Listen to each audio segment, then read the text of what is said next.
या फिर जो दूसरे ऑल्टरनेट फ्यूल्स हैं उस पर ये गाड़ियां चली जाए। तो ये जो ग्लोबल एक्सपो अभी हम देख पा रहे हैं वहां पे हमने ये देखने को मिल रहा है इस वक्त कि जो स्टेट ऑफ द आर्ट जो कंपनीज हैं अपनी जो टेक्नोलॉजी है वो लेके आई है, और वो इस वक्त आप देख पाते हैं प्रधानमंत्री को वो दिखाया जा रहा है। यहाँ पे प्रधानमंत्री इस पूरे एक्सपो में आए हैं, यहाँ पे एग्जीबिशन में वो ये पूरा का पूरा एग्जीबिशन में देख रहे हैं कि क्या क्या कटिंग एज टेक्नोलॉजी इस वक्त भारत में और विदेशों में है, और क्या क्या वो कंपनीज है वो इनको यहाँ पे लेके आई है, उनको उसका इस्तेमाल किया जा रहा है। बिल्कुल। तापस, आपसे ये भी जानना चाहेंगे कि किस तरह के प्रोडक्ट्स इस प्रदर्शनी में हैं, किस तरह का जो रिसर्च कॉन्सेप्ट इसमें है, और किस तरह की एक नई परिवहन संपर्क प्रदर्शनी इसे कहा जा सकता है, अपने आप में ये अनूठी है? जी बिल्कुल, आपने कहा कि ये एक अनूठी है क्योंकि जैसे हम बार बार कह रहे हैं कि यहाँ पे जो अलग अलग देशों के लोग आए हैं तो वो दिखा रहे हैं कि किस तरीके से जो टेक्नोलॉजी है, जैसे कि मैं एक एग्जांपल देता हूँ, अगर पोल्यूशन की बात करें तो पोल्यूशन यहाँ पे इस वक्त दिल्ली में या फिर इंडिया में जो सबसे बड़ा पोल्यूशन का प्रॉब्लम है वो है 60% पोल्यूशन यहाँ पे होता है जो वेहिकुलर पोल्यूशन है ना। वेहिकुलर पोल्यूशन से आप कैसे लड़ सकते हैं? वेहिकुलर पोल्यूशन से आप तब लड़ सकते हैं जब आपके पास ऑल्टरनेट टेक्नोलॉजी है, जैसे कि अगर हम बार बार कर रहे हैं बायोफ्यूल की, हम बात कर रहे हैं कि किस तरीके से जो ईवी को आगे बढ़ाया जा सकता है। अब इनको कैसे आगे लेके आ सकते हैं, इसकी टेक्नोलॉजी कहाँ से आएगी? तो ये टेक्नोलॉजी प्रोवाइड करते हैं ये कंपनीज। जैसे कह रहे हैं 50 से ज्यादा कंपनीज आई है, तो 50 से ज्यादा जब कंपनीज आई है 50 ये लोग अपनी जो कटिंग एज टेक्नोलॉजी को यहाँ पे लेके आते हैं और उसको दिखाते हैं। 1000 से ज्यादा ब्रांड्स हैं, 13 ग्लोबल मार्केट में इनका एक वर्चस्व है, तो ये कंपनीज लेके आते हैं, उनको वो दिखाया जाता है कि ये हम टेक्नोलॉजी लेके आए हैं। इससे एक जमाना था जब लोग सोच नहीं सकते थे कि ईवी से गाड़ी चल सकती है। अब ईवी से गाड़ियां, इलेक्ट्रिक व्हीकल सिर्फ चल नहीं रहे हैं, उसको माइलेज भी दिया जा रहा है, उसको एक तरह से ऑल्टरनेट फ्यूल की तरह से उसको देखा जा रहा है। और इसमें यह भी बताया जा रहा है कि जो ग्रीन व्हीकल टेक्नोलॉजी है उसका भी प्रदर्शन है और वो अपने आप में कई आयाम लिए हुए हैं, उसके बारे में भी आपसे जानना चाहेंगे तापस। जी बिल्कुल, ग्रीन व्हीकल टेक्नोलॉजी की बात की जा रही है, इसमें टायर्स भी आते हैं, उसके साथ साथ जो अंदर की जो टेक्नोलॉजी वो भी बहुत मायने रखता है। तो जैसे मैं बता रहा हूँ कि आप टायर्स की यूज कर रहे हैं, तो आप टायर जब उस तरीके के टायर यूज कीजिए जो व्हीकल को स्मूथ करें, हल्का रखे, और वो यहाँ पे टेक्नोलॉजी हमने देखा कि अपोलो टायर्स है या फिर दूसरे और टायर्स कंपनीज है, उन्होंने एक डेमोन्स्ट्रेशन किया हुआ है यहाँ पे। अब ईवी की हम बात कर रहे हैं, एक तरीके के इस तरह से बनाया गया है कि उसको हेवी व्हीकल भी उस पर यूज किया जा सकता है। जैसे ट्रक हो गया, एक 20 टन का ट्रक तैयार किया गया है, बसें तैयार की गई है।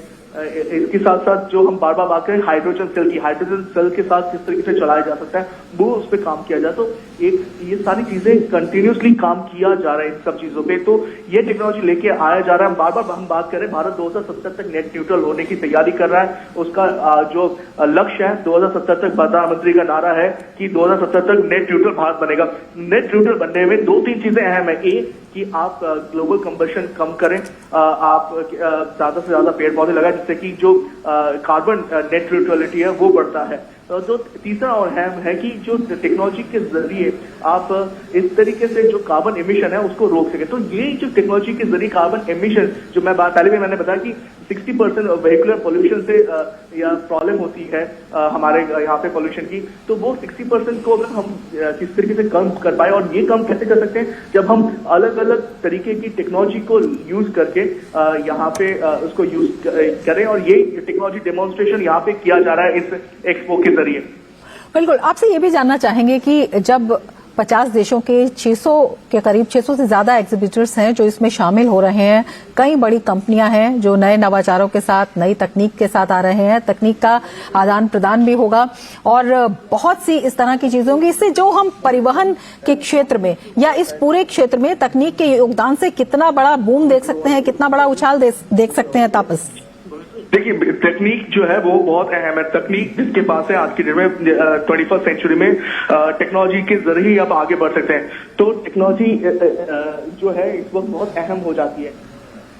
दूसरी चीज मैं ये बताना चाहता हूँ, अभी मैं आपको बताना चाहता हूँ कि जिस तरीके से कार कंपनीज अपने आप को मैन्युफैक्चरिंग कर रही है, जिस तरीके से तैयारी कर रही है, हमने देखा कि अभी कुछ दिन पहले इंडिया की कंपनी वो बाहर गई, उन्होंने FIA यानी फेडरेशन ऑफ इंटरनेशनल ऑटोमोबाइल की जो अवार्ड होता है उसको लगातार 2 बार उसको अवार्ड को जीता। तो ये चीज ये भी दिखा रहा है कि इंडियन कंपनी भी उतनी सक्षम है। टेक्नोलॉजी अब हम लोग यहाँ पे डेवलप भी कर रहे हैं, उसको मैन्युफैक्चरिंग भी कर रहे हैं, उसको टेक्नोलॉजी डेमोन्स्ट्रेटर से आगे लेके गए हैं। एक आपको शायद याद होगा जब पहली बार जब EVs आई थी तो उनका बोला जा रहा था कि वो महंगी है, बल्कि है, उसका जो माइलेज है वो ज्यादा नहीं है। लेकिन आज की डेट में हम देख पा रहे हैं कि देश विदेश के लोग यहाँ पे भारत में आके मैन्युफैक्चरिंग करना चाहते हैं, उनको वो प्रोवाइड कर रहे हैं, वो टेक्नोलॉजी दे रहे हैं, क्योंकि ऑलरेडी आपके पास है, आपके पास ताकत है, तो लोग आपके पास और जुड़ना चाहेंगे। और आज भारत एक तरह से जो एक विकसित देश के आगे जो रूपरेखा से आगे जा रहा है, तो लोग उसको पहचान पा रहे हैं। प्रधानमंत्री नरेंद्र मोदी के जो लीडरशिप में आगे बढ़ रहा है भारत, उसको लोग देख पा रहे हैं और उनके साथ जुड़ना चाह रहे हैं, क्योंकि लीडरशिप प्रोवाइड किया जा रहा है। और प्रधानमंत्री के नेतृत्व में जिस तरीके से भारत ने पूरे विश्व को लीडरशिप प्रोवाइड की, खासतौर से लाइफ मिशन के जरिए, उसके साथ जिस तरीके से बताया कि सस्टेनेबिलिटी इंपॉर्टेंट है, तो ये चीज जो है जो बहुत से लोगों को नहीं पता, और विदेशों से लोग इसलिए ज्यादा आ रहे हैं। टेक्नोलॉजी ट्रांसफर की आप बात करें, टेक्नोलॉजी ट्रांसफर एक जमाना था जब लोग नहीं देना चाहते थे, और आज की डेट में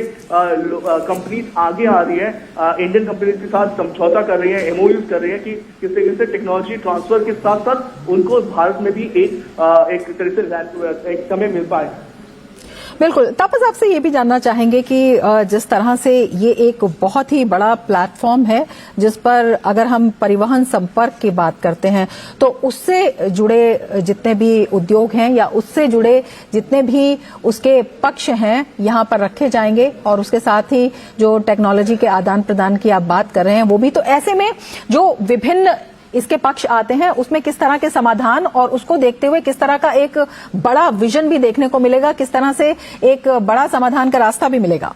देखिए, 2 चीजें अहम है इसमें। पहला चीज कि किस तरीके से भारत में EV को बढ़ाया जा सकता है, ऑल्टरनेट फ्यूल जैसे हाइड्रोजन सेल को बढ़ाया जाए, इस पे लगातार गवर्नमेंट काम कर रही है। हमारे देखा है मोदी गवर्नमेंट ने इससे जो पूरा का पूरा इकोसिस्टम है उसमें बदलाव लाने की कोशिश की है। PLI स्कीम लेके आए हैं, तो PLI स्कीम से ये जो कंपनी, जो छोटी कंपनी से लेके बड़ी कंपनी को फायदा देने की बात की जा रही है कि आप लेके आइए, आप यहाँ पे अपना मैन्युफैक्चरिंग कीजिए, और बड़ी कंपनी जैसे फॉरेन की कंट्रीज है, टेस्ला है, वो तक यहाँ पे बात अपना जो मैन्युफैक्चरिंग है स्टार्ट करने की बात कर रही है। आप सोचिए बड़ी कंपनी क्यों यहाँ पे आना चाहती है?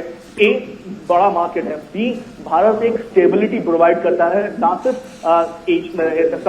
आपके साउथ ईस्ट एशिया में बल्कि पूरे एशिया और वर्ल्ड में।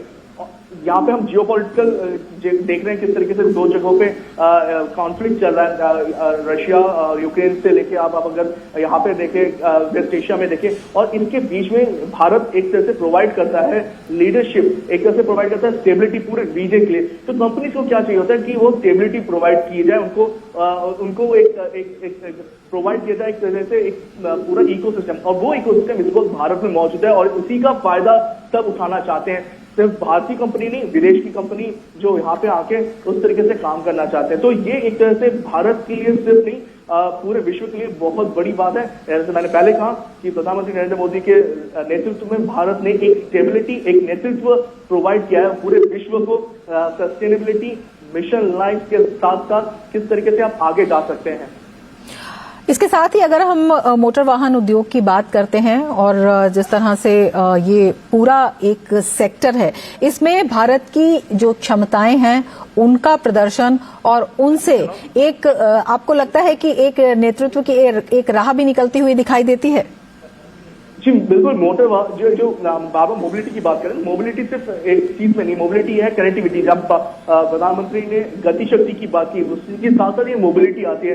हम यहाँ पे बाइक देखते हैं, 2 व्हीलर्स देख पाते हैं जो EV में चलते हैं बहुत ज्यादा पावर के साथ। हम यहाँ पे गाड़ियां देख पाते हैं जो 4 व्हीलर कार्स, जो एक जमाने में कहा जाता था कि हेवी जो सेडान कार्स या फिर हेवी कार्स नहीं बनाई जाती थी, वो टेक्नोलॉजी लेके आए हैं, वो मोबिलिटी के साथ लेके आए हैं, और इस तरीके से कि 600 किलोमीटर 700 किलोमीटर एक चार्ज में आप जा सकते हैं। तो उससे क्या फायदा होता है कि आपको एक प्रोवाइड किया जाता है ऑल्टरनेटिव। हाइड्रोजन फ्यूल की बात करें, ये विश्व में बहुत ही कम ऐसे देश है जो हाइड्रोजन फ्यूल पे काम कर रहे हैं, और ये वो रीजन है कि हम देख पा रहे हैं कि यहाँ पे लोग आ रहे हैं और भारत में एक तरह से इन्वेस्टमेंट को बढ़ावा इसी पे दिया जा रहा है। अदरवाइज अगर आप सोचिए आज से 10 साल पहले कौन सोच सकता था कि हमारे देश में इस तरीके से ईवी का एक्सप्लोजन होगा, एक इलेक्ट्रिक व्हीकल पे इतना ज्यादा काम होगा या फिर हाइड्रोजन सेल पे इतना काम होगा, किसी ने सोचा था? नहीं। लेकिन अब वो इकोसिस्टम तैयार किया जा रहा है, वो उस तरीके से लोगों को प्रोत्साहित किया जा रहा है कि आप आइए, आप यहाँ पे निवेश कीजिए और सिर्फ निवेश नहीं, टेक्नोलॉजी के ट्रांसफर के साथ टेक्नोलॉजी को आगे बढ़ाइए। तो वो चीजें यहाँ पे देश में अब हो रही है, वो एक पूरा माइंडसेट चेंज हो रहा है। वही माइंडसेट चेंज होना सबसे बड़ी बात थी। पूरे 10 साल में अगर हम बात करें तो ये माइंडसेट चेंज सबसे अहम भूमिका निभाया है। और तब सबसे ये भी जानना चाहेंगे कि जो इसमें इस पूरे क्षेत्र के प्रोडक्ट्स तो हैं ही, इसमें रिसर्च कॉन्सेप्ट की भी ये एक बड़ी प्रदर्शनी है। तो किस किस तरह के रिसर्च कॉन्सेप्ट और ये जो कॉन्सेप्ट्स हैं इस क्षेत्र में भारत की क्षमता को बढ़ाने में और जिस तरह से हम एक विजन की बात कर रहे हैं उसे आगे बढ़ाने में योगदान होगा और इससे कितना फायदा जो है सभी पक्षों को भी मिलता हुआ दिखाई देता है? जी देखिए, रिसर्च बहुत इंपॉर्टेंट है। हर जगह पे आप बात करें तो हमेशा देखेंगे कोई भी अगर कंपनी को अगर कटिंग एज टेक्नोलॉजी मिलती है वो तभी मिलती है जब वो रिसर्च आगे बढ़ाते हैं। आप इसी को मैं लेके जाता हूँ। अगर पिछले 10 सालों में हम देखें देश में सबसे ज्यादा रिसर्च पेपर दिए गए हैं, सबसे ज्यादा कटिंग एज टेक्नोलॉजी पे रिसर्च अनुसंधान किया गया है। पहले क्या होता था कि बाहर जाते थे लोग, वो वहां पे करते थे और वो भी पेटेंट वहां के विदेश में हो जाता था। ब्रेन ड्रेन जो कहते थे हम, अब वो नहीं है। अब ब्रेन गेन हो रहा है, देश में लोग आ रहे हैं, देश में लोग आके इसको आगे बढ़ा रहे हैं और उसी का नतीजा हम देख पा रहे हैं कि ये जिस तरीके से नए लिखे जा रहे हैं, पेपर्स लिखे जा रहे हैं, रिसर्च पेपर लिखे जा रहे हैं और रिसर्च पेपर्स जब लिखे जाते हैं उसको आगे लेके जाके उस पर शोध होता है और शोध के साथ साथ हम देख पाते हैं कि उसमें नई कटिंग एज टेक्नोलॉजी तैयार की जाती है। एक एग्जाम्पल देता हूँ कि जैसे मेरे सामने एक बस है जो कि हाइड्रोजन फ्यूल पे चल सकती है। अब हाइड्रोजन फ्यूल पे जब आप बस चलाते हैं तो उसका 2 फायदे हैं। एक, आपका रेगुलर पॉल्यूशन ना के बराबर होता है। दूसरा, आपकी जो कॉस्ट है, अगर आप उसको बड़े लेवल पे मैन्युफैक्चरिंग करते हैं तो उसकी आपकी कॉस्टिंग भी नीचे आ जाती है। तो ये जो चीजें मैं टेक्नोलॉजिकल डेमोन्स्ट्रेटर आपके सामने दिखाई दे रहा है, आपको बताया जा रहा है कि ये हमारे पास टेक्नोलॉजी है। और ये टेक्नोलॉजी कैसे आई? वो टेक्नोलॉजी तभी आई ना जब किसी ने इस पर रिसर्च किया है कि हाइड्रोजन सेल को किस तरीके से इसको मैन्युफैक्चरिंग में या फिर ऑटोमोबाइल सेक्टर में इसको यूज किया जा सकता है। और ये बहुत अहम हो जाता है। जब तक आप रिसर्च नहीं करेंगे, जब तक आपका वो दिमाग में वो थॉट प्रोसेस नहीं आएगा, तब तक नहीं होगा। प्रधानमंत्री बार बार इस बात पे अहम जोर देते हैं। अभी परीक्षा के चर्चा पे भी उन्होंने कहा, उन्होंने साइंटिस्ट से भी जब मिलते हैं उन्होंने ये कहते हैं कि लोगों को अपनी जो पहले एक होता था अपने साइलोज में काम करने की आदत थी लोगों को, साइंटिस्ट को या फिर मैन्युफैक्चरर्स लोगों को। अब उन्होंने कहा कि आप आगे आइए, आप सोचिए कि कॉमन मैन को आप कैसे मदद कर सकते हैं। तो जो एक कॉमन मैन है उसके लिए ये तैयार किया जाता है, उसको सोच बैठाई जाती है कि, और ये जो सोच मैं बार बार कह रहा हूँ, सोच में बदलाव जो है वो ये 10 सालों में हुआ है और ये सोच में बदलाव जो है वो भारत की सबसे बड़ी ताकत है। अगर भारत को विकसित देश बनना है 2047 तक, तो ये सोच को आगे लेके जाके ही क्या काम किया जाता है और यही काम इस वक्त किया जा रहा है। बिल्कुल, अगर नहीं तापस, विकसित देश तो भारत को बनना ही है। इसी देश में तमाम कदम भी इसी दिशा में उठाए जा रहे हैं। आपसे ये भी जानना चाहेंगे, अगर हम इस कार्यक्रम की बात करते हैं कि इसमें 13 से अधिक वैश्विक बाजारों के 1000 से अधिक ब्रांड्स जो हैं वो अपने उत्पादों, अपनी जो प्रौद्योगिकी है और अपनी सेवाओं की एक पूरी श्रृंखला का प्रदर्शन कर रहे हैं। तो जब हम परिवहन संपर्क की बात करते हैं, तो कितना बड़ा स्पेक्ट्रम इस दिशा में खुलता हुआ दिखाई देता है? मैं आपको ये बताना चाहूंगा, यहाँ पे आप 2 व्हीलर ले लीजिए, 2 व्हीलर ईवी सेक्टर ले लीजिए, 2 व्हीलर अगर नॉर्मल जो जिस तरीके से होता है कंबशन इंजन का वो ले लीजिए, उसके साथ साथ आप 4 व्हीलर ले लीजिए। 4 व्हीलर के जितने भी सेगमेंट है वो आप ले लीजिए, वो सारे सेगमेंट यहाँ पे हैं। 4 व्हीलर के साथ साथ आप चले जाइए हेवी ड्यूटी व्हीकल, उसके बीच में इंटरमीडिएट व्हीकल जो होते हैं वो सारे भी यहाँ पे हैं। वो क्यों यहाँ पे लेके आएंगे कि दिखाना चाह रहे हैं कि किस तरीके से देश में ये सारी चीजें बनाई जा रही है, सिर्फ बनाई नहीं जा रही है, वो उत्कृष्ट एक तरह से दिया जाता है कि ये है world class make in India का एग्जाम्पल। क्यों बार बार कह रहे हैं world class make in India? क्योंकि मेक इन इंडिया जो है वो पूरे विश्व को अब चलाने वाला है। प्रधानमंत्री का नारा था आज से 10 साल पहले कि मेक इन इंडिया जो है वो हम लोगों का मेजर कंपोनेंट होना चाहिए। और आज देखिए उसका ही हम लोगों को फायदा मिल रहा है। पूरा विश्व इस वक्त भारत की तरफ आ रहा है। जैसे मैंने कहा, टू व्हीलर से लेके आप कोई भी टू व्हीलर सेगमेंट में कोई भी चले जाइए, फोर व्हीलर सेगमेंट में चले जाइए, सेडान गाड़ियों से लेके आप ईवी गाड़ियों में आ जाइए, उनमें आप जिस तरीके की भी टेक्नोलॉजी डेमोन्स्ट्रेटर दे सकते हैं, कोई भी ले सकते हैं, उनको लीजिए। या फिर आप अभी एक इंटरेस्टिंग चीज देखने को मिली थी मुझे, जो है एक 20 टन का इलेक्ट्रिक व्हीकल का ट्रक। आप सोचिए, ट्रक एक जमाने में अब जो सबसे ज्यादा लोगों को टेंशन थी कि ट्रकों में कैसे ईवी चल सकता है, अब यहाँ पे टेक्नोलॉजी डेमोन्स्ट्रेशन दिखा रहा है। 20 टन का ट्रक आपको आप उसमें ढोने की काबिलियत है, वो आपको एक जगह से दूसरी जगह लेके जाया जा सकता है। और आप सोचिए कितनी बड़ी बात है उसको। अच्छा, अब जब ट्रक आप चला रहे हैं तो ट्रक की टायर्स जो है, क्योंकि जितने टायर्स हेवी होंगे उतना उसको उसकी एनर्जी में खपत होगी। तो अब जो टायर मैन्युफैक्चरिंग कंपनी है वो कोशिश कर रहे हैं कि किस तरीके से जो टायर्स है वो उसको चेंज किया जाए, उसकी जो टेक्नोलॉजी उसमें चेंज किया जाए, जिससे कि वो स्मूथ हो और हल्की हो। और ये आज यहाँ पे देखा जा सकता है। तो आप किसी भी जैसे मैं कह रहा हूँ, छोटे से छोटे चीज से लेकर बड़े से बड़ी चीजों तक ये पूरा का पूरा एक ये जो एक्सपो है ये आपको वन एंड सॉल्यूशन दे सकता है इस पे। बिल्कुल। और इन्हीं सॉल्यूशंस की दिशा में अगर इस कार्यक्रम की बात करते हैं तो इसमें यह भी बताया गया है कि अलग अलग जो सत्र हैं वो इसमें आयोजित किए जाएंगे। वो किस तरह के सत्र होंगे, किस तरह से उसमें जो क्षेत्रीय स्तर है, राज्य स्तर है, उसमें पार्टिसिपेशन होगा और उसका जो है क्या कुछ परिणाम है, वो जो अनुमान लगाया जा रहा है वो भी हम चाहेंगे कि आप बताएं तापस। देखिए, अलग अलग जैसे आपने सत्रों की बात की है, state government, state general government की है, कंपनी, प्राइवेट कंपनीज का सत्र में, इनमें चीजें क्या होती है, किस तरीके से जो पूरा इकोसिस्टम है उसमें बदलाव लाया जा सकता है। कुछ स्टेट में ज्यादा है इकोसिस्टम, कुछ स्टेट में उसका जो कॉन्फ़िगरेशन है वो थोड़ा कम है, उसको किस तरीके से उसमें काम किया जा सकता है, किस तरीके से देश में वो परिवर्तन लाया जाए, वो इन सत्रों में काम किया जाएगा। अब जैसे टू व्हीलर सेगमेंट है, टू व्हीलर सेगमेंट की अपनी दिक्कतें हैं।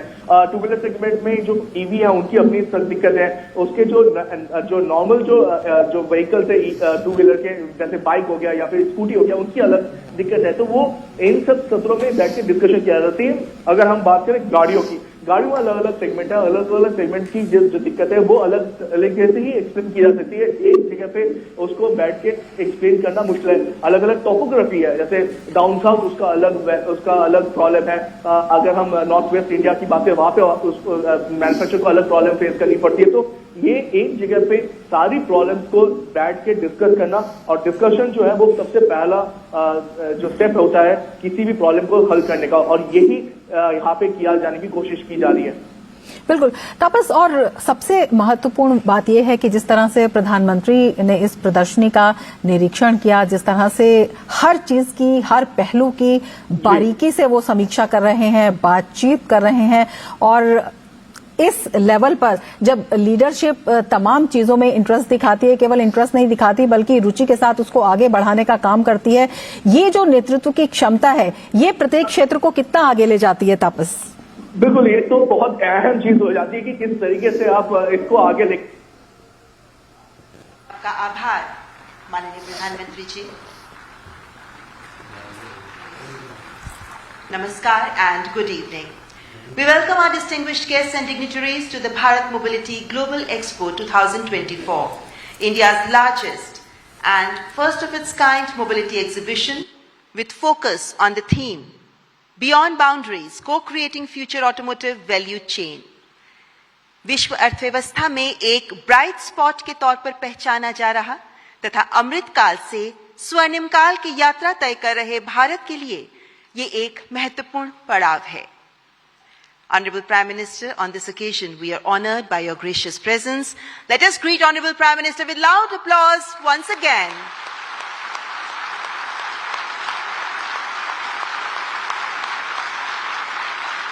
और आज के इस सुअवसर पर हम मंच पर आसीन विशिष्ट अतिथिगण का भी आदरपूर्वक स्वागत करते हैं।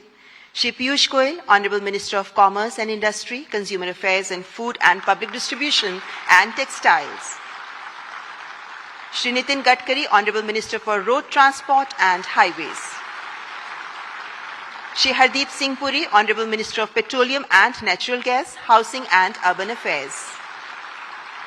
Dr. Mahendra Nath Pandey, Honorable Minister for Heavy Industries. Shri Narayan Taturane, Honorable Minister of Micro, Small and Medium Enterprises. And we extend warm welcome to all the industry leaders, industry associations, stakeholders from automotive industry from India and across the world. Bharat के automotive उद्योग से जुड़े सभी हितधारकों का भी हम हृदय से स्वागत करते हैं। हमारे राष्ट्रपिता महात्मा गांधी ने कहा था, भविष्य इस पर निर्भर करता है कि हम वर्तमान में क्या करते हैं। वसुधैव कुटुंबकम के सिद्धांत का पालन करते हुए भारत सस्टेनेबल और क्लीन मोबिलिटी की दिशा में काम कर रहा है, जो हम सभी को बेहतर भविष्य की ओर प्रेरित करेगा, तथा ये एक्सपो इसी दिशा में एक महत्वपूर्ण प्रयास है। I now invite Shri Piyush Goyal, Honorable Minister of Commerce and Industry, to kindly welcome our distinguished guests.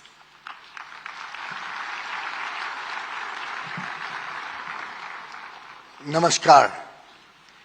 Bharat और विश्व के सर्वाधिक लोकप्रिय जन नेता, जिन्होंने सदैव राष्ट्र निर्माण के लिए स्वयं को समर्पित किया, विकसित भारत के प्रणेता श्रद्धेय प्रधानमंत्री श्री नरेंद्र मोदी जी, माननीय केंद्रीय मंत्री, दुनिया भर से आए मोबिलिटी क्षेत्र से जुड़े महानुभाव, भाइयों और बहनों, आज हम सब प्रधानमंत्री श्री नरेंद्र मोदी जी का स्वागत करते हैं।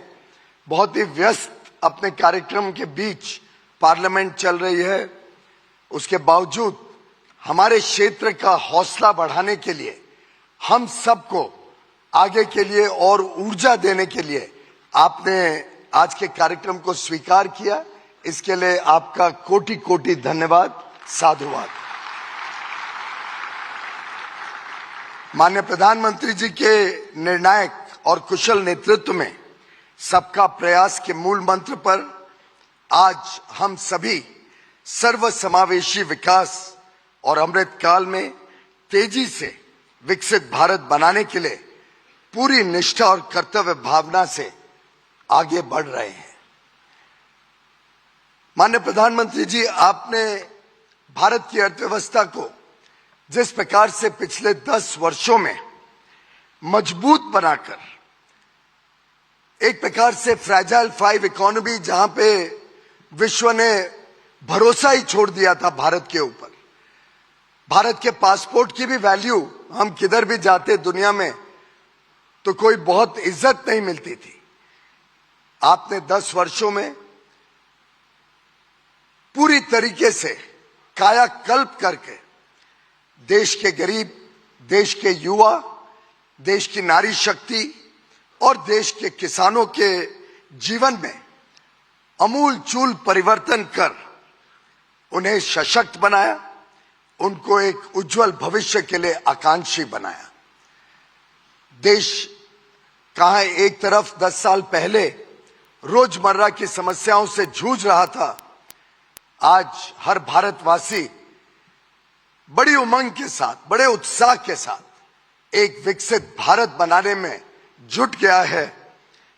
पूरा विश्व भी आज भारत की तरफ देख रहा है, हमें एक ट्रस्टेड पार्टनर के रूप में मानता है।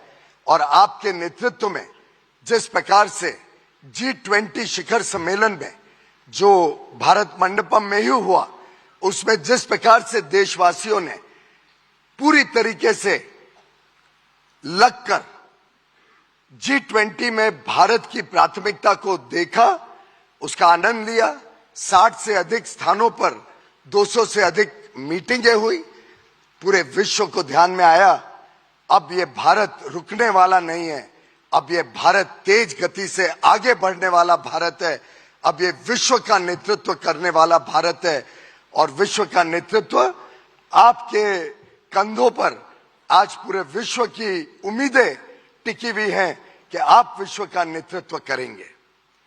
अभी अभी आए इंटरिम बजट में आपने समाज के हर वर्ग की देखभाल की, विशेषकर इंफ्रास्ट्रक्चर पे जो कैपिटल एक्सपेंडिचर खर्च करती है सरकार, उसमें जो वृद्धि हुई है, गत वर्षों में लगभग 3 गुना वृद्धि केंद्र सरकार के इंफ्रास्ट्रक्चर स्पेंडिंग में इस वर्ष के बजट में 11,11,000 111 करोड़ रुपए का निवेश मात्र केंद्र सरकार करेगी।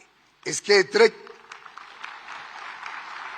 राज्य सरकारें और निजी क्षेत्र जब सभी भारत के इंफ्रास्ट्रक्चर को और मजबूत बनाने में जुटेंगे तो मेरा मानना है कि आगे आने वाले दिनों में जो मोबिलिटी सेक्टर है, जिसके सभी महानुभाव आज एक ही मंच पर यहां पे उपस्थित हुए हैं, उनके लिए भी संभावनाएं असीम होंगी। आगे चल के ये क्षेत्र का विकास सुनिश्चित है और जिस प्रकार से आज पूरी दुनिया देख रही है, नए हाईवेज हो, रोड्स हो, एयरपोर्ट्स 2 गुने हो गए, 74 से लेके 150 के करीब, पोर्ट की कैपेसिटी डबल हुई है। जिस प्रकार से आज देश में इनलैंड वाटरवेज 114 शुरू हो गए हैं, ये सभी प्रमाण हम सबका हौसला बढ़ाता है, बुलंद करता है कि आगे आने वाले दिनों में भारत की तो डिमांड बढ़ेगी ही, लेकिन हम पूरे विश्व की जो डिमांड है उसको भी भारत से पूरा करने में सफल होंगे। माननीय प्रधानमंत्री जी, इस बजट की एक विशेषता जिसके लिए मैं आपका साधुवाद करता हूं, आपका नमन करता हूं, कि पूरे विश्व ने देखा कि कैसे एक फिस्कली प्रूडेंट बजट जिसमें अनुमानित वित्तीय घाटा से भी कम इस वर्ष में और अगले वर्ष में तेजी से घटता हुआ वित्तीय घाटा हमें एक मजबूत अर्थव्यवस्था के रूप में तेजी से आगे बढ़ाएगा, जिससे उद्योग जगत को और हर भारतवासी को बहुत सारी संभावनाएं खुलेंगी। जितनी ज्यादा मजबूत अर्थव्यवस्था भारत की होगी, ब्याज के दर भी कम होंगे, महंगाई भी कम होगी और भारत की स्थिति विश्व स्तरीय बनाने का जो आपने काम जिम्मा आपने ऊपर लिया है, जो मोदी गारंटी आपने इस देश को दी है, हर एक देशवासी उस मोदी गारंटी के ऊपर आज टिका हुआ है और आगे का भविष्य अपना बना रहा है।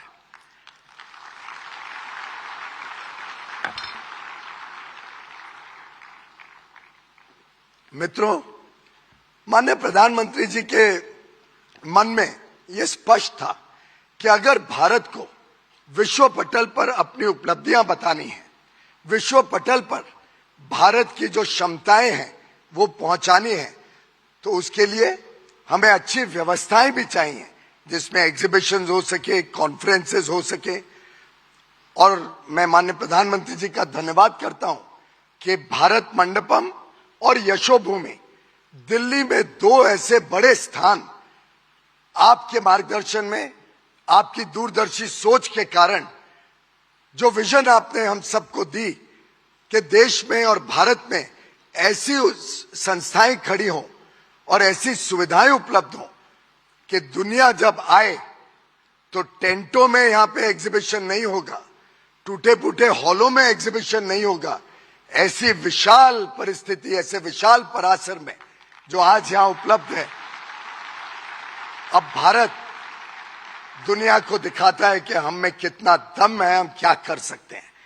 और मुझे आपको बताते हुए बड़ी खुशी होती है कि आज मोबिलिटी क्षेत्र का पूरा इंडस्ट्री, हर एक इसका सेक्टर, टायर हो, 2 व्हीलर हो, 3 व्हीलर हो, 4 व्हीलर हो, कमर्शियल व्हीकल हो, सीएनजी व्हीकल, इलेक्ट्रिक व्हीकल, उसके साथ जुड़ा हुआ सॉफ्टवेयर, जो इलेक्ट्रॉनिक इंडस्ट्री बड़े मात्रा में ऑटोमोबाइल्स के साथ जुड़ती है, स्टार्टअप्स, ऐसे हर एक व्यक्ति और हर एक वो संस्था जो मोबिलिटी के साथ जुड़ी है, हर एक एसोसिएशन भारत के इतिहास में पहली बार एक मंच पर आया है और मात्र 2-2.5 महीने के मेहनत से एक इतना विशाल आज एग्जीबिशन भारत मंडपम में रखा गया है। और मुझे पूरा विश्वास है कि आगे चल के ये एक एनुअल फीचर हो जाएगा जो पूरी दुनिया जिसके लिए वेट करेगी, दुनिया प्रतीक्षा करेगी कि भारत में कब मोबिलिटी की अगली एग्जीबिशन आने जा रही है। इसी कड़ी में आगे चल के और अन्य क्षेत्रों का भी हौसला बढ़ा है। टेक्सटाइल क्षेत्र भी 26 से 29 फरवरी को यहाँ पे एक विश्व स्तरीय एग्जीबिशन और कॉन्फ्रेंस करने जा रही है, जो भारत मंडपम और यशोभूमि दोनों मिला के लगभग 22 लाख स्क्वायर फुट की एग्जीबिशन, जो माननीय प्रधानमंत्री जी की कल्पना है, स्पीड, स्किल और स्केल, उसको दर्शाते हुए ये बड़ी बड़ी एग्जीबिशंस अब विश्व को भारत का नया चित्र, नए भारत का एक झलक देने का काम कर रही हैं। मुझे पूरा विश्वास है कि अति आधुनिक टेक्नोलॉजी को लेकर सस्टेनेबल समाधानों तक यह एक्सपो भारत की इंजीनियरिंग कैपेबिलिटीज का प्रमाण विश्व के सामने रखेगी। मैं मानता हूं कि भारत जिस तेजी से एडवांस्ड एनर्जी स्टोरेज, ई मोबिलिटी और ग्रीन हाइड्रोजन टेक्नोलॉजीज के क्षेत्र में पायनियरिंग काम कर रहा है, वो विश्व में भी आज पहचाना जा रहा है। यह स्पष्ट है कि भारत 2030 तक शायद विश्व का सबसे बड़ा ईवी मार्केट के रूप में, इलेक्ट्रिक व्हीकल मार्केट के रूप में उभरेगा। मैं सभी स्टेक होल्डर्स से इस मोमेंटम का लाभ उठाने का आग्रह करता हूं, ताकि हम सब मिलकर ऑटोमोटिव लैंडस्केप को ज्यादा एफिशिएंट, सस्टेनेबल और इंक्लूसिव बना सकें। माननीय प्रधानमंत्री जी की जो दूरदर्शी सोच है, जो उनका विजन है, भारत के मोबिलिटी इकोसिस्टम में क्रांतिकारी परिवर्तन की आधारशिला का, ये एक कनेक्टेड भारत, एक कन्वीनियंट और कंजेशन फ्री ट्रैवल देने वाला देश, clean and cutting edge technology से शोभित, हम सबको टर्बो चार्ज कर रहा है। और हम सब आपको आश्वस्त कराना चाहते हैं माननीय प्रधानमंत्री जी कि जो आपने हमें दिशा निर्देश दिया है, जो मार्गदर्शन दिया है, हम उसको हकीकत में बुनने के लिए कोई कसर नहीं छोड़ेंगे। हम सब आपके साथ हैं और आपके मार्गदर्शन में विकसित भारत 2047 के लिए हम सब कर्तव्य भावना से पूरा प्रयास करेंगे। मैं पुनः हम सब की तरफ से और 140 करोड़ देशवासियों की ओर से आपका कोटि कोटि धन्यवाद और साधुवाद करता हूं। बहुत बहुत धन्यवाद।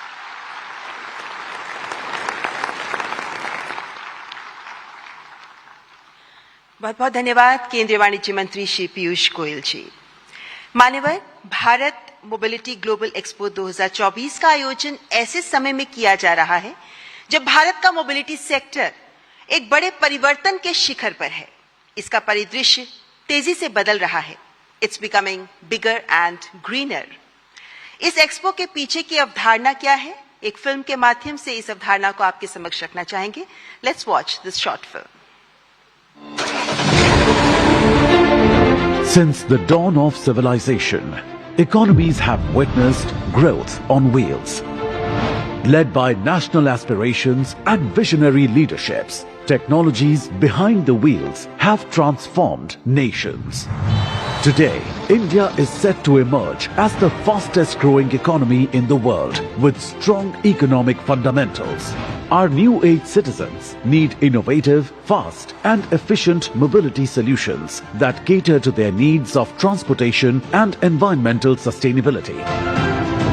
Our Honorable Prime Minister Shri Narendra Modi's Atmanirbhar Bharat vision is driving technology-led advancements through proactive government initiatives, policies and R&D interventions in redefining the future of mobility landscape. Under this vision, the government has launched several schemes, besides significant investments and initiatives for development of EV infrastructure, alternative fuels, automotive testing, skill development, automotive design, and engineering manufacturing. Bharat is redefining the future of mobility across 7 seas. Electric vehicle adoption is on the rise, fueled by government incentives, as India takes significant strides towards a greener future and creates a conducive ecosystem, making e-mobility a viable and affordable solution for all. Innovation in battery technologies and chemistry is thriving. Initiatives are underway to establish a robust charging infrastructure, while there is a concerted effort towards renewable energy generation to meet the rising electricity demand for charging. Increasing ride-sharing services are reducing traffic congestion, while bike and scooter sharing services provide last-mile connectivity solutions. Public transportation is evolving with the integration of digital payments and smart ticketing, offering a seamless and convenient travel experience. India is fast emerging as a leader in intelligent transportation solutions, enabling real-time communication, remote monitoring and effective traffic management. Leveraging existing skill sets in advanced manufacturing, IT, electronics and a burgeoning startup ecosystem, India is poised to emerge as a global leader in the mobility sector, to seamlessly blend all elements of the ecosystem and to work towards a common goal of sustainable, convenient and affordable mobility.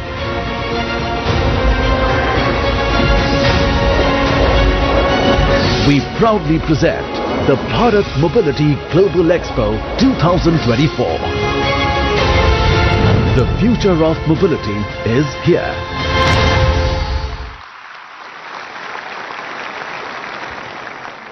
मान्यवर, विश्व पटल पर भारत के प्रगतिशील, उन्नतिशील, सुदृढ़ पद चिन्ह आज विश्व के लिए उम्मीद बन रहे हैं।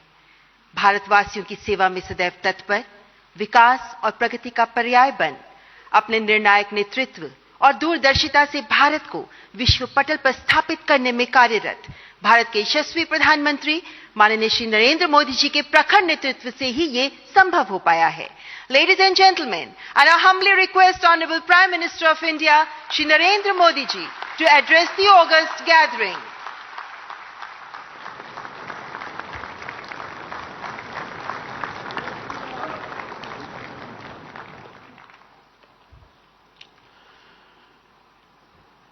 केंद्रीय मंत्रिमंडल के मेरे सहयोगी श्री नितिन गडकरी जी,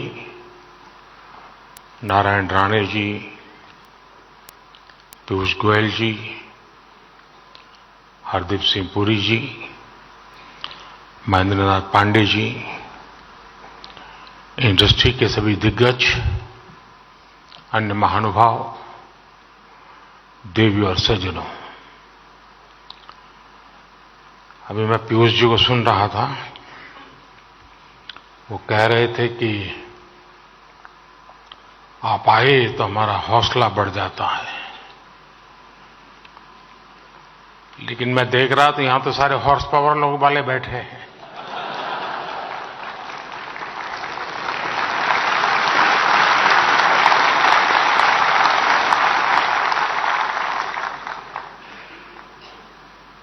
तो तय हो गया है कि किसको कहां से हौसला मिलने वाला है।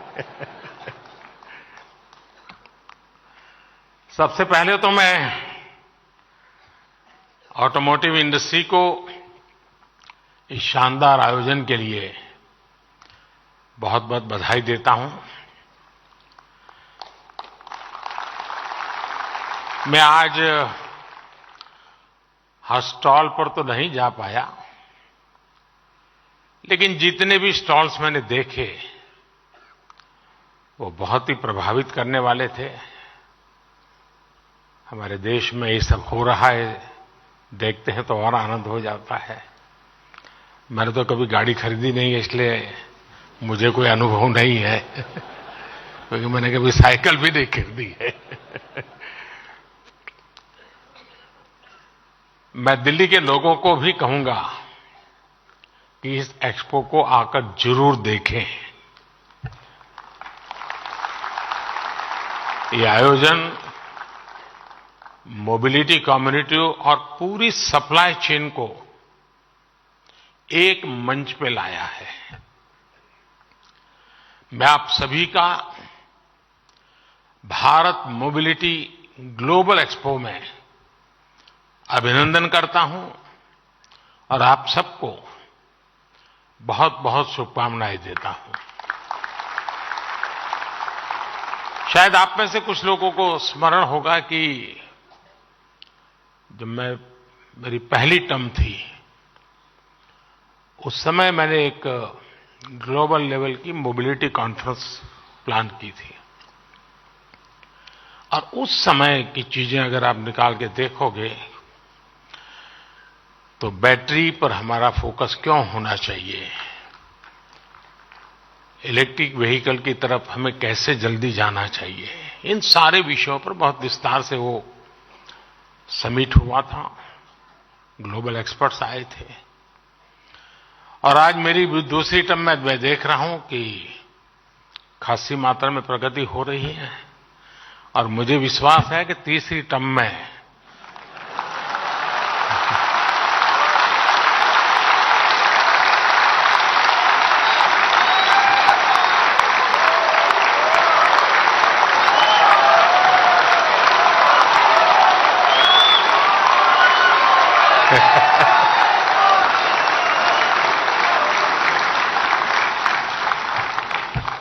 चलिए, समझदार को इशारा काफी होता है। और आप लोग तो मोबिलिटी की दुनिया है, तो ये इशारा देश में जल्दी से पहुंचेगा।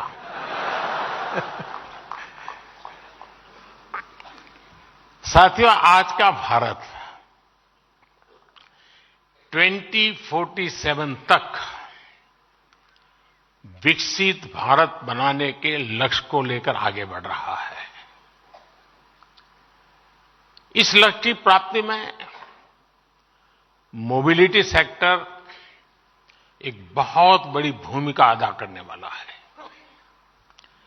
और मैंने लाल किले से कहा था, मैं आज दोबारा उसका पुनर्स्मरण करा रहा हूं। उसमें मेरा एक विजन भी था, मेरा विश्वास भी था। और वो विश्वास मेरा अपना नहीं था, 140 करोड़ देशवासियों का सामर्थ्य के कारण वो विश्वास शब्दों में प्रकट हुआ था। और उस दिन मैंने कहा था लाल किले से, यही समय है, सही समय है।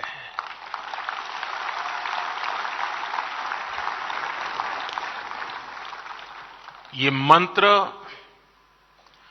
आपके सेक्टर पर बिल्कुल फिट बैठता है। एक प्रकार से India is on the move and is moving fast.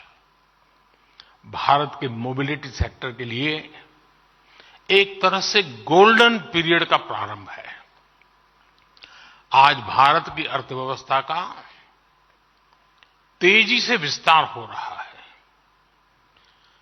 और जैसा मैंने पहले कहा, हमारी सरकार की तीसरे टर्म में भारत का दुनिया की तीसरी सबसे बड़ी अर्थव्यवस्था बनना तय है।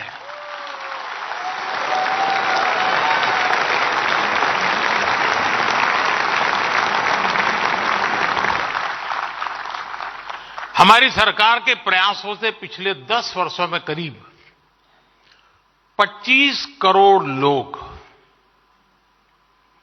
गरीबी से बाहर निकले हैं।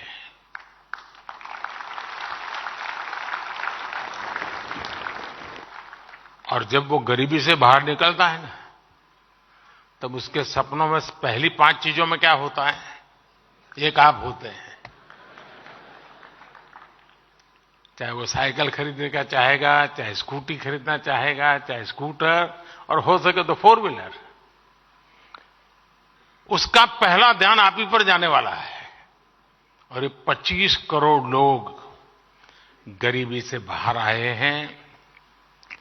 आज भारत में बड़ी संख्या में न्यू मिडिल क्लास बना है, जिसकी अपनी आशाएं हैं, अपनी आकांक्षाएं हैं। शायद एस्पिरेशन का लेवल उस सोसाइटी में होता है, उस इकोनॉमिकल स्टाटा में होता है, वो शायद ही कहीं और होता है जी। जैसे व्यक्ति के जीवन में 14 से 20 साल का कालखंड जैसे एक प्रकार से अलग ही होता है, वैसा इनके जीवन में होता है। और इसको अगर हम एड्रेस करते हैं तो आप कल्पना कर सकते हैं हम कहां से कहां पहुंच सकते हैं जी। ये न्यू मिडिल क्लास, उसके एस्पिरेशंस, और दूसरी तरफ आज भारत में मिडिल क्लास का दायरा भी बहुत तेजी से बढ़ रहा है। मिडिल क्लास की इनकम भी बढ़ रही है। ये सारे फैक्टर्स भारत के मोबिलिटी सेक्टर को नई ऊंचाई देने वाले हैं। बढ़ती हुई अर्थव्यवस्था और बढ़ती हुई आय के बीच बढ़ते हुए कुछ आंकड़े आपके सेक्टर का हौसला बढ़ाने वाले हैं। मोदी नहीं, ये आंकड़े। साल 2014 के पहले 10 सालों में भारत में 12 करोड़ के आसपास गाड़ियों की बिक्री हुई थी, जबकि 2014 के बाद से देश में 21 करोड़ से ज्यादा गाड़ियों की बिक्री हो चुकी है। 10 साल पहले भारत में साल भर में 2000 तक इलेक्ट्रिक गाड़ियां बिक रही थी। वहीं अब भारत में करीब 12 लाख इलेक्ट्रिक गाड़ियां हर साल बिक रही है। पिछले 10 साल में पैसेंजर व्हीकल्स की बिक्री में 60% की वृद्धि हुई है। भारत में टू व्हीलर सेल्स भी 70% से ज्यादा बढ़ी है। अभी कल ही जो आंकड़े आए हैं वो बताते हैं कि जनवरी के महीने में कारों की बिक्री ने अपने पिछले सारे रिकॉर्ड तोड़ दिए। जिनकी बिकी है वो यहां बैठे हैं ना। आप चिंता मत कीजिए, इनकम टैक्स वाले नहीं सुन रहे हैं, घबराओ मत। यानी आप सभी के लिए मोबिलिटी सेक्टर में अभूतपूर्व पॉजिटिव वातावरण आज धरती पर नजर आ रहा है। आपको आगे बढ़कर इसका लाभ उठाना है। साथियों, आज का भारत भविष्य की जरूरतों को ध्यान में रखते हुए नई नीतियां बना रहा है और इसमें निश्चित तौर पर मोबिलिटी सेक्टर के लिए विशेष जगह है। कल जो बजट पेश हुआ है उसमें भी इस विजन आपको देख पाते होंगे। ये तो इंटरिम बजट है, पूरा तो आएगा जब हम तीसरी बार आएंगे तब। 2014 में भारत का capital expenditure 2014 capital expenditure 2 lakh crore से भी कम था। 2 लाख करोड़ रुपए से कम था। आज ये 11 लाख करोड़ से भी ज्यादा हो गया है। कैपिटल एक्सपेंडिचर पर 11 लाख करोड़ रुपए का खर्च का ऐलान भारत के मोबिलिटी सेक्टर को अनेक विद अपॉर्चुनिटीज लेकर के आया है। ये न सिर्फ अर्थव्यवस्था को ताकत देगा, बल्कि इससे रोजगार के भी नए अवसर बनेंगे। इस अभूतपूर्व इन्वेस्टमेंट की वजह से आज भारत में rail, road, airport, waterway transport यानी हर क्षेत्र का कायाकल्प हो रहा है। हम समुद्र और पहाड़ों को चुनौती देते हुए एक के बाद एक इंजीनियरिंग मार्वल तैयार कर रहे हैं और वो भी रिकॉर्ड समय में। अटल टनल से लेकर अटल सेतु तक भारत का इंफ्रास्ट्रक्चर डेवलपमेंट नए रिकॉर्ड बना रहा है। बीते 10 वर्षों में भारत में 75 नए एयरपोर्ट बनाए गए हैं। करीब 4 लाख किलोमीटर ग्रामीण सड़कों का निर्माण हुआ है। 90,000 किलोमीटर नेशनल हाईवे बने हैं, 3500 किलोमीटर के हाई स्पीड कॉरिडोर विकसित किए गए हैं, 15 नए शहरों में मेट्रो रेल और 25,000 किलोमीटर का रेल रूट्स का निर्माण हुआ है। इस बार के बजट में 40,000 रेल कोचेज को वंदे भारत ट्रेन के डिब्बों जैसा आधुनिक बनाने का ऐलान किया गया है। ये 40,000 कोच सामान्य रेलगाड़ियों में लगाए जाएंगे। इससे भारतीय रेलवे की तस्वीर बदलने वाला तय है। साथियों, हमारी सरकार की इस स्पीड और स्केल ने भारत में मोबिलिटी की परिभाषा को भी बदल दिया है। हमारी सरकार का जोर रहा है कि प्रोजेक्ट समय पर पूरे हों, अटके नहीं, भटके नहीं, लटके नहीं। ट्रांसपोर्टेशन को आसान बनाने के लिए, लॉजिस्टिक्स से जुड़ी चुनौतियों कम करने के लिए भी हमारी सरकार ने ऐतिहासिक बदलाव किए। पीएम गति शक्ति नेशनल मास्टर प्लान के तहत आज देश में इंटीग्रेटेड ट्रांसपोर्ट को बढ़ावा दिया जा रहा है। एयरक्राफ्ट और शिप लीजिंग के लिए गिफ्ट सिटी रेगुलेटरी फ्रेमवर्क बनाया गया है। लॉजिस्टिक चेन को आधुनिक बनाने के लिए सरकार ने नेशनल लॉजिस्टिक पॉलिसी बनाई है।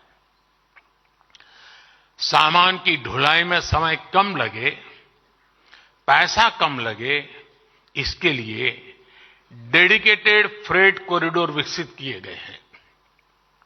कल बजट में जिन 3 रेलवे इकोनॉमिक कॉरिडोर्स की घोषणा की गई है, वो भी भारत में ईज ऑफ ट्रांसपोर्टेशन को बढ़ाने का एक काम करेंगे। साथियों, आज भारत में नेशनल हाईवेज और आधुनिक एक्सप्रेसवे के निर्माण के जरिए कनेक्टिविटी को निरंतर मजबूत किया जा रहा है।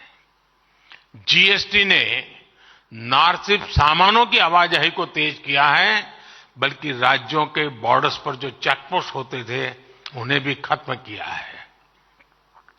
फास्ट ट्रैक टेक्नोलॉजी भी इंडस्ट्री के ईंधन और समय दोनों की बचत करा रही है। एक स्टडी के मुताबिक फास्ट ट्रैक से अर्थव्यवस्था को हर साल 40,000 करोड़ रुपए का फायदा हो रहा है। साथियों, भारत आज विश्व का इकोनॉमिक पावर हाउस बनने के मुहाने पर है। ऑटो और ऑटोमोटिव कंपोनेंट इंडस्ट्री की बहुत इसमें भूमिका रहने वाली है। आपकी इंडस्ट्री का देश के टोटल एक्सपोर्ट में बड़ा प्रतिनिधित्व है। भारत आज पैसेंजर व्हीकल के मामले में विश्व का तीसरा सबसे बड़ा मार्केट है। हम पूरी दुनिया में कॉमर्शियल व्हीकल्स बनाने वाले तीसरे सबसे बड़े देश हैं। हमारी कंपोनेंट इंडस्ट्री भी ग्लोबली कॉम्पिटिटिव बन रही है। अब अमृत काल में हमें इन सभी क्षेत्रों में दुनिया में टॉप पर आना है। हमारी सरकार आपके हर प्रयास में आपके साथ खड़ी है। ये मैं आपके लिए कह रहा था।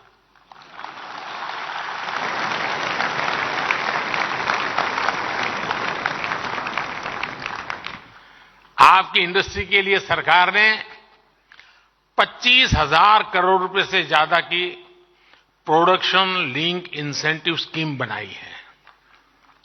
यह हमारी पूरी वैल्यू चेन को आत्मनिर्भर बनाने और एमएसएमईज को शक्ति देने में बड़ी भूमिका निभा रही है। बैटरी स्टोरेज के लिए सरकार ने 18,000 करोड़ रुपए की पीएलआई स्कीम दी है। और जब बैटरी स्टोरेज की बात आती है, तब मैं आपको बताता हूं मैं क्या सोच रहा हूं। अगर मैं क्लीन कुकिंग मूवमेंट को आगे बढ़ाऊं, मान लीजिए देश में 25 करोड़ घर है और रूफटॉप सोलार और बैटरी स्टोरेज की व्यवस्था और उससे कुकिंग की व्यवस्था, क्लीन कुकिंग की व्यवस्था, 25 करोड़ बैटरी की जरूरत, मतलब आपकी गाड़ियों से सैकड़ों गुना बैटरी की आवश्यकता, जो एक अपने आप में गाड़ी की बैटरी को एकदम सस्ता कर देगी। अभी आप आराम से इस फील्ड में आइए, पूरा पैकेज लेकर के आइए। और कल सरकार ने घोषित किया है बजट में, हम पहले तबक्के में 1 करोड़ परिवारों को रूफटॉप सोलार से उसकी 300 यूनिट तो कम से कम मुफ्त बिजली, और मेरी तो योजना है कि रूफटॉप से उसका इलेक्ट्रिक व्हीकल का चार्जिंग व्यवस्था उसके घर में ही हो, उसकी गाड़ी रात को आए, स्कूटी आए, स्कूटर आए, चार्ज हो जाए, सुबह अपना चलता चले। यानी एक प्रकार से डिसेंट्रलाइज व्यवस्था पूरी तरह रूफटॉप सोलार सिस्टम के साथ जोड़ने की कल्पना है।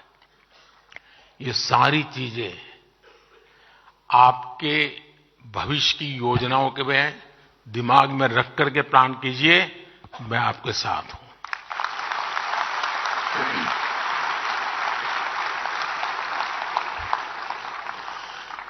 रिसर्च और टेस्टिंग को और बेहतर करने के लिए नेशनल प्रोजेक्ट को 3200 करोड़ रुपए दिए गए हैं।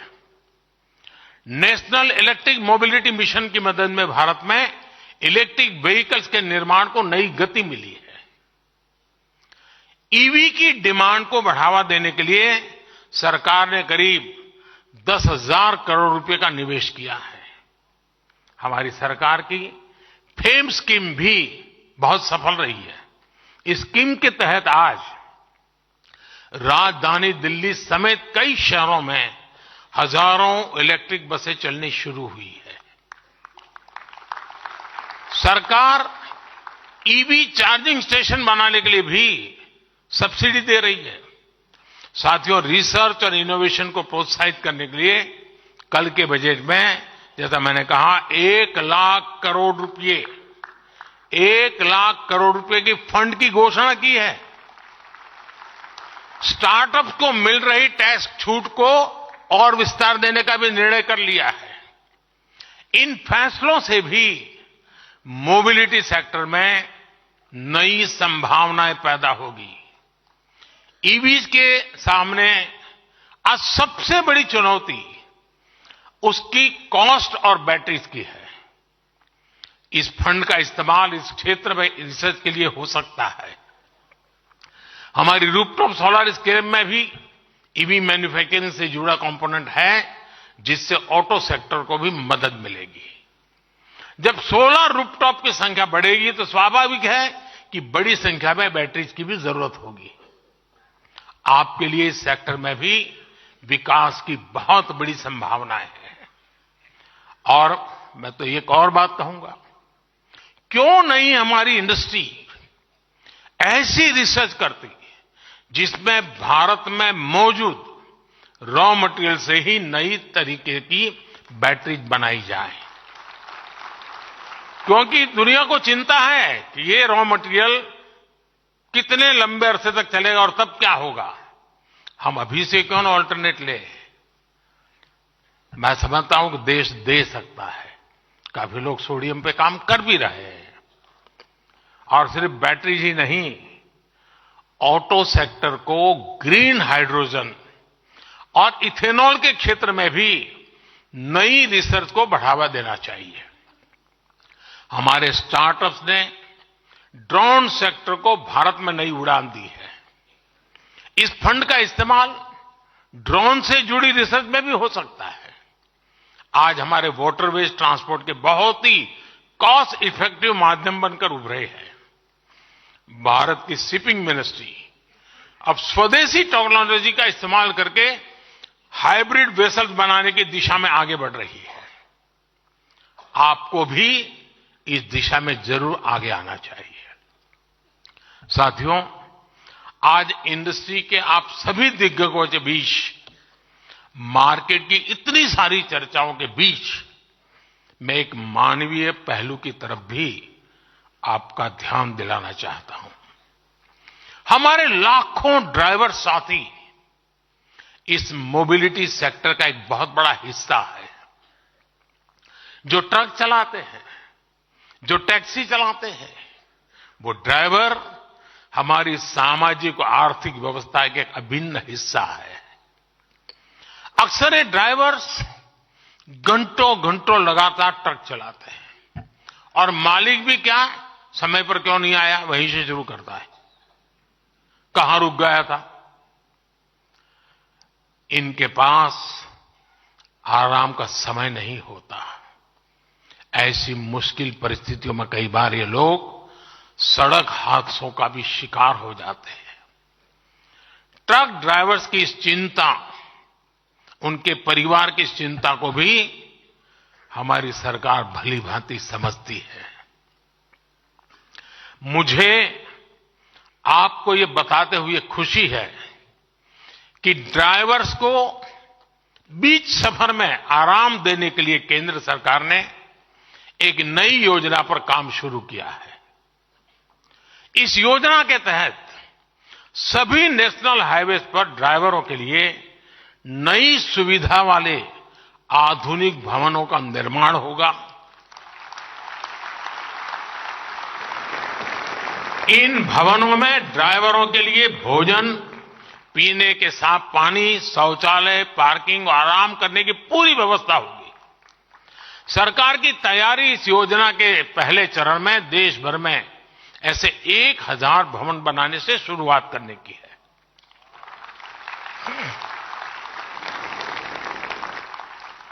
ट्रक और टैक्सी ड्राइवर के लिए बनाए गए ये भवन ड्राइवर्स की ईज ऑफ लिविंग और ईज ऑफ ट्रैवलिंग दोनों बढ़ाएंगे।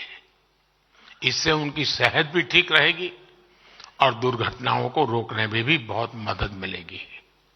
साथियों, अगले 25 वर्षों में मोबिलिटी सेक्टर में असीम संभावनाएं बनने वाली है। लेकिन इन संभावनाओं का पूरा इस्तेमाल हो, इसके लिए इंडस्ट्री पर भी यह जिम्मेदारी है कि वो खुद को भी तेजी से ट्रांसफॉर्म करे। मोबिलिटी सेक्टर को टेक्निकल वर्कफोर्स और प्रशिक्षित ड्राइवर्स की जरूरत है। आज देश में 15,000 से अधिक आईटीआईज इस इंडस्ट्री को मैन पावर देते हैं। क्या इंडस्ट्री के लोग इन आईटीआईज के साथ मिलकर कोर्सेज को और ज्यादा रिलेवेंट नहीं बना सकते? आप जानते हैं कि सरकार ने एक स्क्रैपेज पॉलिसी बनाई है। इसके तहत पुरानी गाड़ियों को स्क्रैपिंग के लिए देने पर नई गाड़ियां खरीदने के दौरान रोड टैक्स में छूट दी जाती है। क्या ऑटो इंडस्ट्री भी लोगों को प्रोत्साहित करने के लिए ऐसे इंसेंटिव नहीं दे सकती क्या? साथियों, इस एक्सपो को आपने टैगलाइन दी है बियॉन्ड बाउंड्रीज। ये शब्द भारत की भावना को दिखाते हैं। हम आज पुरानी बंदिशों को तोड़कर पूरी दुनिया को साथ लाना चाहते हैं। हम ग्लोबल सप्लाई चेन में भारत की भूमिका का विस्तार करना चाहते हैं। इंडियन ऑटो इंडस्ट्री के सामने संभावनाओं का पूरा आसमान है। आइए अमृतकाल के विजन पर आगे बढ़े। आइए भारत को इस क्षेत्र का ग्लोबल लीडर बनाए। और मैं टायर वालों के क्षेत्र में अभी चक्कर काट के आया और मेरा पहले दिन से इन टायर वाली दुनिया से झगड़ा रहता है। मुझे अभी भी समझ नहीं आता है कि भारत जो खेती प्रधान देश है उसको रबर इंपोर्ट क्यों करना पड़े।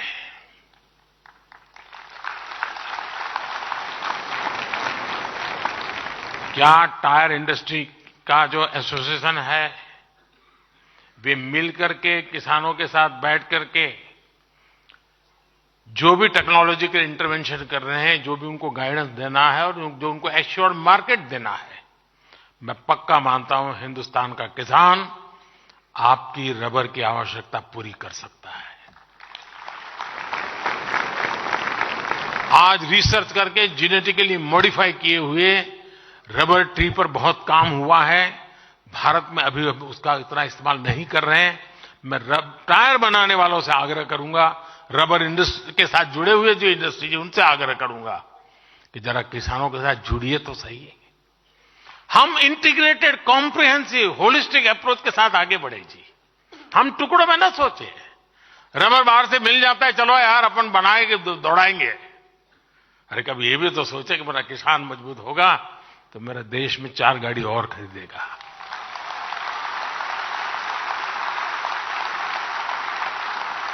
और गाड़ी कोई भी खरीदे, टायर तो आप ही का लगने वाला है जी। मेरा कहने का तात्पर्य है कि साथियों, आप लोग पहली बार जब इतनी बड़ी मात्रा में एक साथ आए हैं, नए सिरे से कैसे सोच सकते हैं, एक दूसरे को हेल्पिंग हैंड बनकर के नए इनोवेटिव आइडियाज के साथ आप कैसे आगे बढ़ सकते हैं। और आज हम एक ऐसे स्टेज पर हैं, हम जितने साथ मिलकर काम करेंगे हमारी ताकत अनेक गुना बढ़ जाएगी और हम दुनिया में छाने का मौका नहीं जाने देंगे।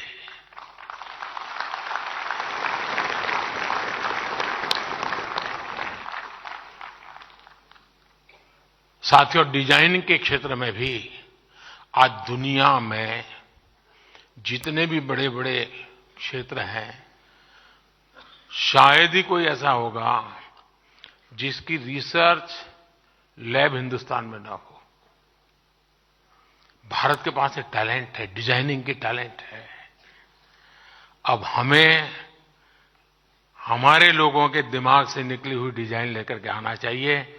दुनिया को लगे यार गाड़ी तो हिंदुस्तान की चाहिए, आवाज वो उठनी चाहिए।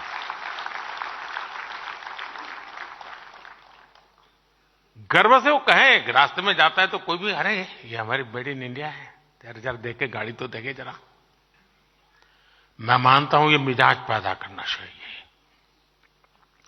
और अगर आपका आप पर भरोसा होगा ना तो दुनिया आप पर भरोसा करेगी। मैं जब दुनिया के सामने योग की बात लेकर के गया था, मैंने योग की बात कही थी, तो मैं वापस हिंदुस्तान आया तो मुझे कई लोग कह रहे थे, क्या मोदी जी यूएन में पहला भाषण करने गए और आप ये करके आए। लेकिन आज पूरी दुनिया नाक पकड़ करके बैठ गई है।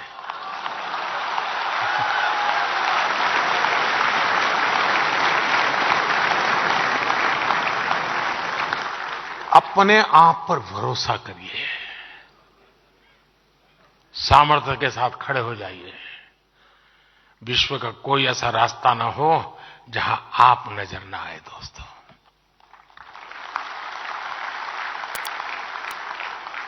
जहां से नजरें तुम्हारी गुजरे वहां पे तुम्हें गाड़ी तुम्हारी नजर आए।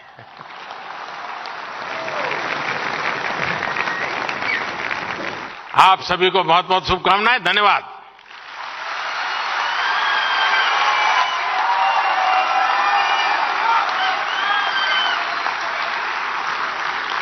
बहुत बहुत धन्यवाद माननीय प्रधानमंत्री जी। आपके उत्प्रेरक उद्बोधन के लिए हृदय से साधुवाद। आपके मार्गदर्शक शब्दों के लिए, प्रेरणादायी शब्दों के लिए, ऊर्जापूर्ण संबोधन के लिए बहुत बहुत आभार माननीय प्रधानमंत्री जी।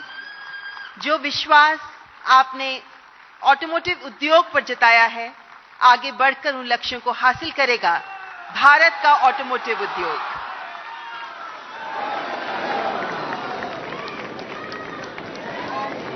May I please request you all to kindly be seated till our distinguished guests. मंत्रिमंडल के मेरे सहयोगी श्री नितिन गडकरी जी, नारायण राणे जी, पीयूष गोयल जी, हरदीप सिंह पुरी जी, महेंद्रनाथ पांडे जी, इंडस्ट्री के सभी दिग्गज, अन्य महानुभाव, देवी और सज्जनों, अभी मैं पीयूष जी को सुन रहा था। वो कह रहे थे कि आप आए तो हमारा हौसला बढ़ जाता है। लेकिन मैं देख रहा था यहां तो सारे हॉर्स पावर लोग वाले बैठे हैं।